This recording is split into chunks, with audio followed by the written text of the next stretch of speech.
हरितालिका तीज का व्रत भादो मास की शुक्ल पक्ष की तीज को रखा जाता है। इस दिन महिलाएं अपने पति की लंबी उम्र के लिए व्रत रखती हैं और भगवान शिव पार्वती का पूजन करती हैं। इस दिन यह कथा पढ़ी जाती है। हरितालिका तीज पर मां पार्वती और भगवान शिव की पूजा की जाती है। इस दिन प्रदोष काल में माता पार्वती और भगवान शिव का पूजन किया जाता है। अगर आप भी कथा पढ़ना चाहते हैं तो सबसे पहले पूजा की तैयारी कर ले। पूजा की तैयारी के लिए केले के पत्ते और बंदरवार से एक मंडप बनाए। इसके बाद जमीन पर आसन बिछाए और फिर व्रत का संकल्प ले। फिर माता को वस्त्र फूल चंदन चढ़ाए और धूप दीप नैवेद्य चढ़ाए। इसके बाद फल अर्पित करें। इन सभी के छोटे मंत्र होते हैं जिससे आप बोलकर ये चीजें अर्पित कर सकते हैं। इसके बाद कथा पढ़े। श्री परम भगवान भूमि कैलाश पर्वत पर विशाल वट वृक्ष के नीचे भगवान शिव और पार्वती सभी गणों सहित बाघंबर पर विराजमान थे।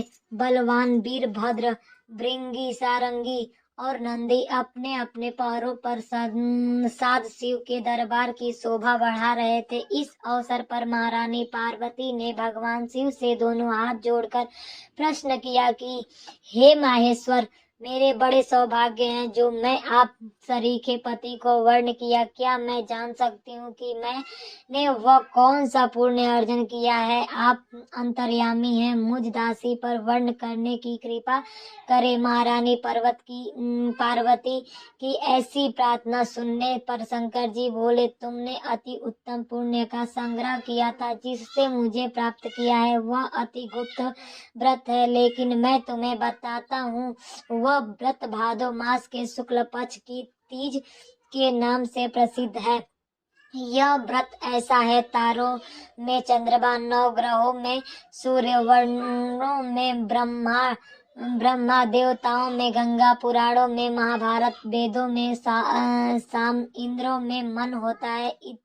इतना श्रेष्ठ है। उन्होंने बताया कि जो तीज हस्त नक्षत्र के दिन पढ़े तो वह बहुत पुण्यदायक मानी जाती है। ऐसा सुनकर पार्वती जी ने कहा कि मैंने कब और कैसे तीज व्रत किया था, विस्तार से सुनने की इच्छा है। इतना सुनते ही शंकर जी बोले, भाग्यवान उमा, भारतवर्ष के उत्तर में हिमाचल श्रेष्ठ पर्वत है।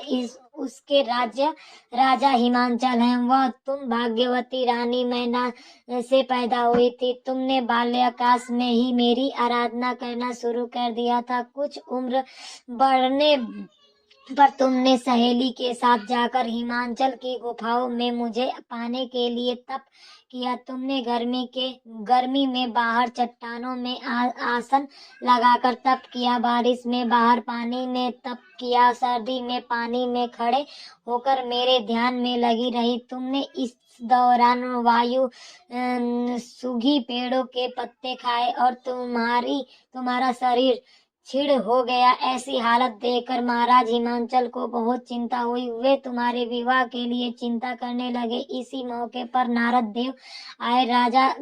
राजा ने उनका स्वागत किया और उनके आने का पूर्ण कारण पूछा। तब नारद जी ने कहा, राजन, मैं भगवान विष्णु की तरफ से आया हूँ। मैं चाहता हूँ कि आपकी सुंदर कन्या को योग्य वर प्राप्त हो। सो वैकुंठ निवासी भगवान विष्णु ने आप की कन्या का वर्ण स्वीकार किया है। क्या आपको स्वीकार है? राजा हिमाचल ने कहा, महाराज, मेरा सौभाग्य है जो कि मेरा कन्या को विष्णु जी ने स्वीकार किया है और मैं अवश्य ही उन्हें अपनी कन्या उमा का वाग्यदान करूंगा। यह सुनिश्चित हो जाने पर नारद जी वैकुंठ चले गए और भगवान विष्णु से अनेक विवाह का पुण्य होना सुनाया। यह सुनकर तुम्हें बहुत दुख हुआ और तुम अपनी सखी के पास पहुंचकर विलाप करने लगी। तुम्हारा विलाप देखकर सखी ने तुम्हारी इच्छा जानकर कहा, देवी, मैं तुम्हें ऐसी गुफा में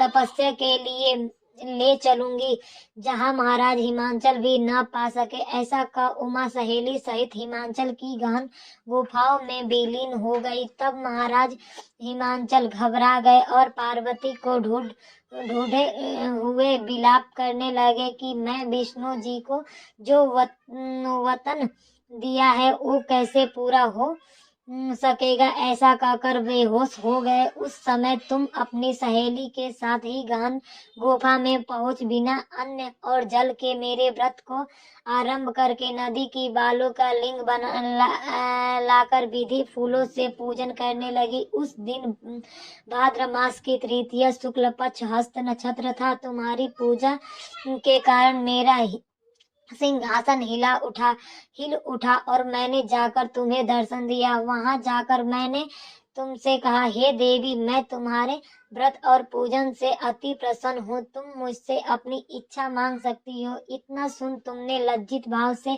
प्रार्थना की कि आप अंतर्यामी हैं। मेरे मन के भाव आपसे छिपे नहीं हैं। आपको पति रूप में पाना चाहती हूँ। इतना सुनकर मैं तुम्हें एवं मस्त तथा अस्तु इच्छित पूर्ण वरदान देकर अंतर ध्यान हो गया। उसके बाद तुम बालू पे मूर्ति विसर्जित करने नदी पर गई। जहाँ नदी तट पर तुम्हारे नगर निवासी हिमांचल के साथ मिल गए। वे तुमसे मिलकर रोने लगे कि तुम इतने भयंकर वन में जहाँ सिंह सांप निवास करते हैं, जहाँ मनुष्य के प्राण संकट में हो सकते हैं, ऐसे पिता के घर की जाने के निवेदन पर तुमने कहा कि पिताजी, आपने मेरा विवाह भगवान विष्णु जी के साथ स्वीकार किया। इस कारण मैं वन में रहकर अपने प्राण त्याग दूंगी। तब वे बोले, शोक मत करो, मैं तुम्हारी विवाह भगवान विष्णु के साथ कदापि नहीं करूंगा, उन्हीं सदाशिव के साथ करूंगा। इसके बाद महाराज हिमांचल ने रानी मैना के साथ मेरा और तुम्हारा विवाह किया। हर हर महादेव। जय हरितालिका तीज।